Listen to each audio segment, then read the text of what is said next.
The laughter came first. It cut through the desert air, sharp and careless, carrying farther than it should have. Clara lay on her side, cheek pressed into the dirt, watching boots move away from her as if the ground itself had decided to abandon her. The sound of horses followed, hooves pounding, gold clinking softly with every step farther from her reach. The laughter stayed with her longer than the pain. Just minutes earlier, she had been standing with them in a loose circle, the stolen gold laid out between saddlebags and open hands. The heist had gone smoother than any of them expected. No alarms, no witnesses, no sudden turns. Too easy, Clara had thought. Luck like that never came without a cost. Still, she had pushed the thought aside. These were her people. She had planned jobs with them, eaten beside them, trusted them with her back turned. The desert was quiet now, except for the wind dragging across the sand. Clara tried to push herself up, but her arms trembled and gave way. A dull heat spread through her side, deep and heavy, like something pressing from the inside out. She knew better than to look right away. She focused instead on the sky, wide and pale, stretching endlessly above her. It looked uncaring, honest at least. She remembered the moment it shifted. One of them, she couldn't tell which anymore, had cleared his throat before speaking, said her share looked a little high, said maybe they should reconsider how the gold was divided. Clara had laughed then, thinking it was a joke. She had even teased them, said greed made men sloppy. That was when the circle tightened. She hadn't seen the movement, only felt the impact. The sound came after. She fell before she understood why her legs had stopped working. The men stood over her for a moment, shadows cutting across her vision. Someone said her name, almost gently, like they were apologizing for a bad deal. Another voice said the desert would take care of the rest. Now, the desert watched her alone. Clara forced herself to roll onto her back. The movement sent a wave of dizziness through her, but she held on, breathing slow, shallow, careful. She pressed her hand against her side and pulled it away again. Dark stains spread across her fingers. She clenched her fist, not from pain, but from anger that burned hotter than the sun overhead. They had ridden away so easily, no hesitation, no second glance. She thought of every mile she had ridden with them, every plan she had helped shape, every moment she had chosen loyalty over doubt. The memories didn't hurt as much as she expected. What hurt was how calm she felt now, how clear her thoughts had become. The desert stretched in all directions, empty and vast. No roads, no buildings, no shade. They had chosen the spot carefully. They wanted certainty. They wanted to be done with her. Clara laughed once, softly, and the sound surprised her. It scraped her throat raw. She stopped herself, listening. Nothing answered. The men were gone. The gold was gone. All that remained was heat, silence, and a choice. She could lie there and let the sun decide her fate.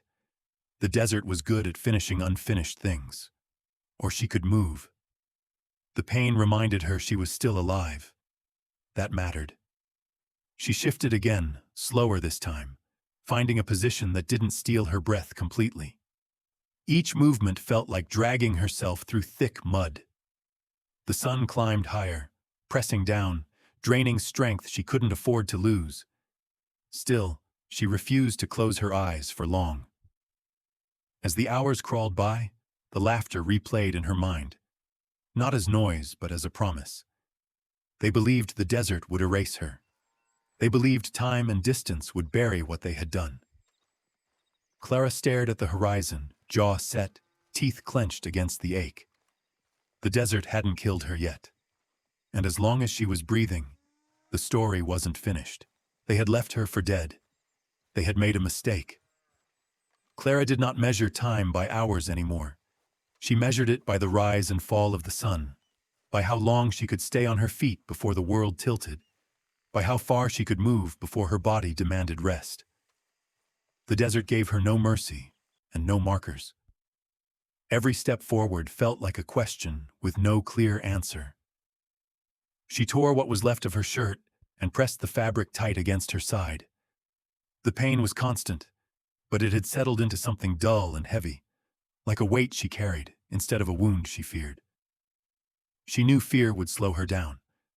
She pushed it aside and focused on what mattered: water, shade, direction. She dragged herself toward a line of darker land in the distance, not certain it was real but willing to risk it. Sometimes the ground seemed to move beneath her feet, bending and blurring. When her legs failed, she crawled. When her arms shook too badly, she rested with her face turned from the sun, counting breaths until the spinning eased. At night, the cold arrived without warning. The heat vanished, replaced by sharp air that cut through her thin clothes. Clara curled into herself, teeth clenched, arms wrapped tight. The silence was louder then. No wind, no movement, just her thoughts pressing in. That was when doubt found its way back. She thought of letting go, thought of how easy it would be to stop fighting, to let the desert decide. The idea tempted her more than she wanted to admit. But then she remembered the circle of men, the way none of them met her eyes when it mattered. She remembered the laughter fading into the distance. She did not want peace, not yet. When the sun rose again, she rose with it, slower now, stiffer, but still moving. She found an abandoned shack by chance, little more than broken wood and rusted metal. Inside, there was shade and the smell of old dust. She rested there for a long time, drinking the last drops from her canteen, rationing them like they were worth more than gold. Her body healed unevenly. Some days she felt stronger. Other days she felt like she was slipping backward. She learned to listen closely to herself, to stop before pushing too far. Survival became routine. Eat when possible. Drink carefully. Move when the light allowed. Rest when it did not. Weeks passed. Maybe more. She lost track. Eventually she found help. A distant homestead. A quiet man who asked few questions and offered work instead of pity. Clara did not tell him her story. She learned quickly that stories could wait. Strength could not. She worked through pain and exhaustion, earning food, shelter, and time. As her body recovered, something else changed. The sharp edges of her anger smoothed, not because it faded, but because it focused. She no longer replayed the betrayal with wild emotion. She examined it, thought about what she had missed, where she had trusted too easily, where she had believed loyalty was enough. She trained herself quietly, learned patience, learned how to watch people without being noticed, learned that power did not always come from force. Sometimes it came from waiting longer than others could. Her scar healed into a pale line she kept hidden. She touched it sometimes, not as a reminder of pain, but as proof. She had been tested and left standing. The desert had taken everything unnecessary and left only what mattered. Years passed that way. Clara moved on when she was ready. She followed work, opportunity, and distance. She changed how she dressed, how she spoke, how she carried herself. The woman who had been shot in the sand slowly disappeared, replaced by someone calm and deliberate. But she never forgot. At night, when the world was quiet, she thought about the men who had left her. Not with rage, not with grief, but with certainty. They believed the desert ended things cleanly. They believed survival belonged only to the strong. Clara knew better now. The desert had not broken her. It had taught her how to endure, how to wait, and how to become someone unrecognizable. And when she finally felt whole again, when her strength returned and her plans settled into place, she understood one simple truth. Survival was only the beginning. Clara arrived in town just before sunset, when the streets were busy enough that no one paid her much attention. Her horse was well kept, her coat clean, her boots polished. She looked like someone who belonged. That had been the goal. Belonging made people careless. The town itself had changed less than she expected. New signs, fresh paint on old buildings, but the bones were the same. The same wide street, the same hotel on the corner, the same saloon doors swinging open and closed. The desert had shaped this place too, but it wore the years differently than she had. She dismounted calmly and handed the reins to a boy who looked eager to please. He smiled at her, tipping his hat. She smiled back. It came easily now. She had practiced it in mirrors, in conversations, in rooms full of strangers who never questioned her name or her past. Inside the hotel, the air smelled of soap and wood polish. A clerk greeted her politely, eyes flicking to her hands, her luggage, the quality of her clothes. Clara gave her name, one she had used before, one that carried no history here. Money exchanged hands. A room key slid across the counter. From her window, she could see the main street clearly. That was when she saw them. They walked together, confident, unhurried. Their clothes were finer than she remembered, their hair neatly trimmed, their laughter softer, controlled, respectable. One of them paused to greet a passerby, clapping him on the shoulder like a friend. Another tipped his hat to a woman crossing the street. For a moment, Clara felt the past rise up fast and sharp. She remembered dust in her mouth, heat pressing down, the sound of hooves fading. Her hand tightened on the window frame until her knuckles paled. This was the emotional weight she had prepared for, but never fully understood until now. They had not just survived. They had thrived. She turned away, breathing slowly, steadying herself. This was the test she had known was coming. Not whether she could find them, but whether she could face them as they were now. Pillars of the community. Men with families, businesses, and influence. A question surfaced, quiet but persistent. Did what they had become change what they had done? That was the twist she had not expected. Not doubt about her memory, but doubt about her purpose. She had spent years preparing, shaping herself into someone capable of returning. Yet standing here, watching them move through the town with ease, she felt the weight of choice pressing harder than the desert ever had. She could leave. No one knew her. No one suspected a thing. She had wealth, freedom, and distance on her side. Walking away would be simple, clean. It would mean letting the past stay buried where they believed it belonged. Clara sat on the edge of the bed and closed her eyes. She thought of the man who had offered her work instead of questions, of the quiet years spent rebuilding herself piece by piece, of the patience she had learned.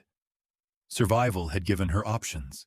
It had given her control, and control meant deciding what kind of person she would be next. When she opened her eyes, the decision settled into place without drama. Calm, certain, not driven by anger, but by truth. What they had done did not disappear just because time had passed. Respectability did not erase betrayal, and silence did not equal peace. She adjusted her coat and went back downstairs. The saloon was warm and busy, filled with low conversation and music. Clara took a seat at the bar and ordered a drink she knew they favored. She did not look at them right away. She let the moment stretch, let the sound of the room wash over her. Eventually, one of the men noticed her. His gaze lingered, curious but empty of recognition. He smiled politely, the kind of smile given to strangers without effort. Clara returned it. In that exchange, she felt the full distance between who she had been and who she was now. The woman they had left in the desert no longer existed to them. That anonymity was power. She listened as they talked nearby, discussing business deals, town matters, future plans. Their voices carried confidence, built on years of believing the past was settled. Clara learned their rhythms again, the way they spoke, the small habits that never changed. When she finally stood to leave, one of them tipped his hat and wished her a pleasant evening. His tone was warm, honest. "Thank you," she said evenly. Upstairs, alone again, Clara stood by the window and watched the town lights come on one by one. She touched the hidden scar beneath her clothes, not in pain, not in anger, but in acknowledgement. They had no idea who had come back to town, and for now, she intended to keep it that way. Clara took her time. She understood now that rushing made people suspicious, and suspicion made them careful. Careful men did not turn on each other easily. So she moved slowly, stepping into their lives the way a passing breeze slips through an open door. It started with small encounters, a conversation at the saloon, a shared table at a public dinner, a polite greeting outside a storefront. She spoke easily, listened more than she talked, and remembered details others overlooked. Names of wives, complaints about business partners, old disagreements that never fully healed. The men welcomed her without effort.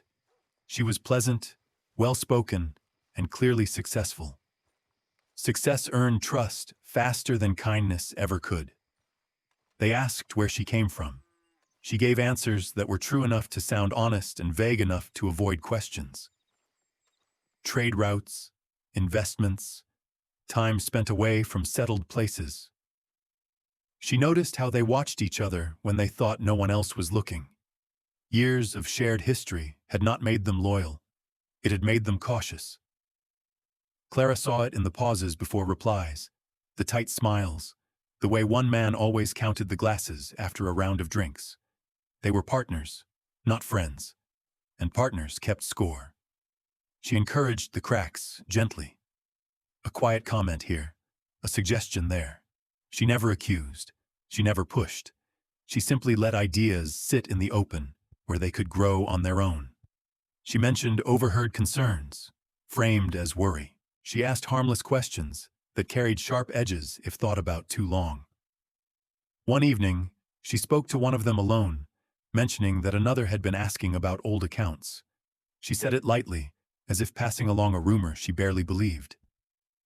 The man laughed it off, but Clara saw the tension settle into his shoulders. Another time, she let slip that she had noticed papers left unsecured, hinting that some records did not match what had been agreed upon.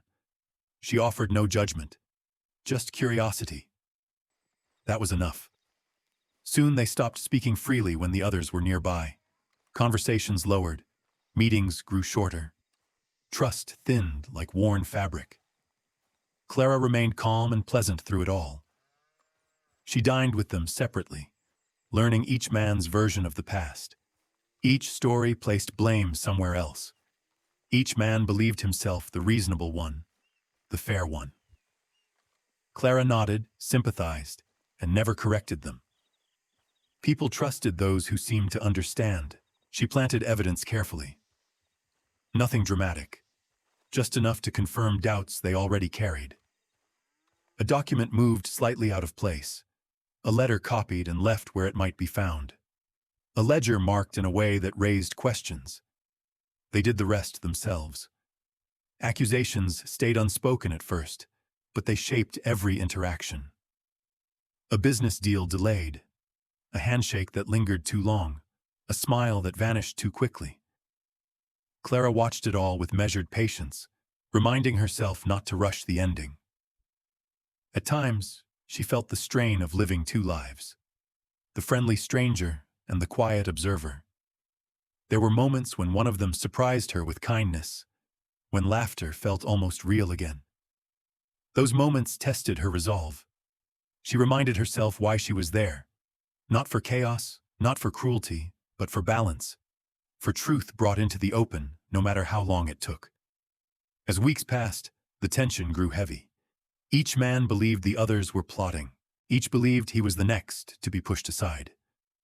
They checked locks more often. They watched shadows longer. Trust, once broken, did not heal on its own. Clara stepped back as the situation tightened. She reduced her visits, made herself less available. Absence did what presence could not. It forced them to turn inward, to rely only on their fears. The final push came quietly. A single conversation, carefully chosen. She spoke of change coming to the town, New interests, new power. She suggested that only one of them would truly benefit. She left before they could ask questions. That night, voices rose behind closed doors. Accusations spilled out after years of restraint. Old grievances resurfaced, sharper now with suspicion layered on top. They no longer trusted each other's words, only their own instincts. From her room, Clara watched the lights in their buildings burn late into the night. She felt no excitement, no rush, only a steady calm. This was not about anger anymore. It was about watching choices unfold once truth had been disturbed. She had given them nothing they had not already earned.